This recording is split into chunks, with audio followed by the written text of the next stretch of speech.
I am back from the West Bank. I went to the West Bank.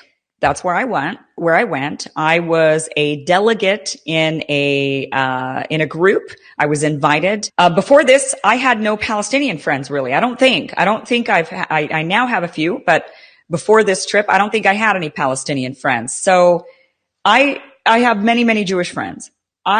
So I don't have an agenda that would be for any reason pro-Palestine, but I am an American and I am a tax-paying American. And our tax dollars are largely funding, if not fully funding, the Israeli army, the Israeli military. Only one group is in power, and that is the Israelis. They are the ones in power, and they're the ones who are able to exert oppression and human rights abuses against the Palestinians. The Palestinians are not in power. They're not able to turn around and commit the same human rights abuses and the same oppression against the Israelis. And there is no excuse for the human rights abuses that I witnessed over there. There's absolutely no excuse for it. And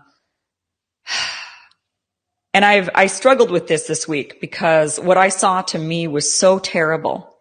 The oppression and the abuse that I saw was so horrible that I couldn't believe one group could do this to another group. It's just something that's like beyond my mind. And it's something specifically beyond my mind when I think about who's doing it, because I think of these, the Jewish people and what they went through. And how could they then turn around and do something that looks very similar to another group of people? The abused has become the abuser. And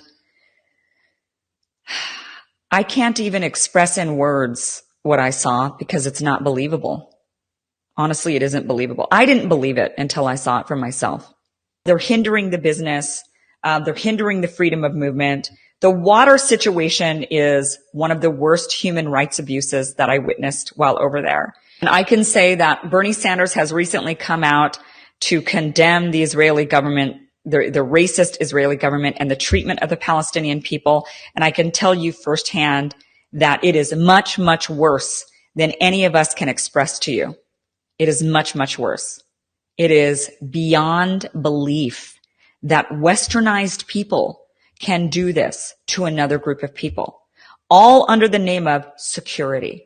They say it's security reasons. Now, I know I am going to be hated on. I know that I'm going to be called an anti-Semite. We have to stand up for what is right and wrong. And when we see something that is wrong, we have to stand up and say it is wrong, regardless of the consequences. And for me, there will be consequences. I live in Los Angeles. I've got a lot of Jewish friends, the entertainment industry, everybody here, in my life, as in my line of work that I was in.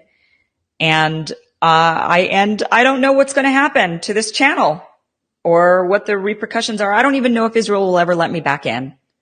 I don't know what the repercussions are for speaking out. But all I know is when I thought about it and when I tried to make the more neutral videos,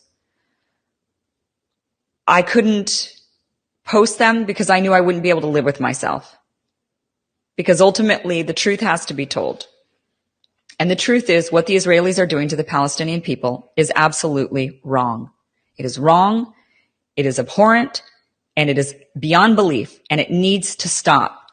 The whole experience, all in all, in being there was unreal. I mean, while I was there, I just wasn't processing it. It took me coming home for me to start to really feel very upset and very shocked and disgusted.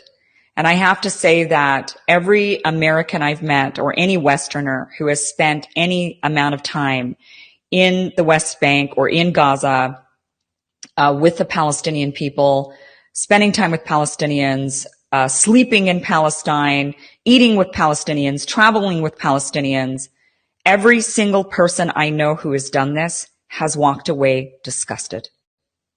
Every single person. I have yet to meet a person who has not walked away from that experience without absolute disgust for the human rights abuses that are happening against these people. Because what is happening to them is a complete demoralization. They are being ripped of all hope. They are being forced to identify themselves and carry that identification everywhere they go. They're not given water.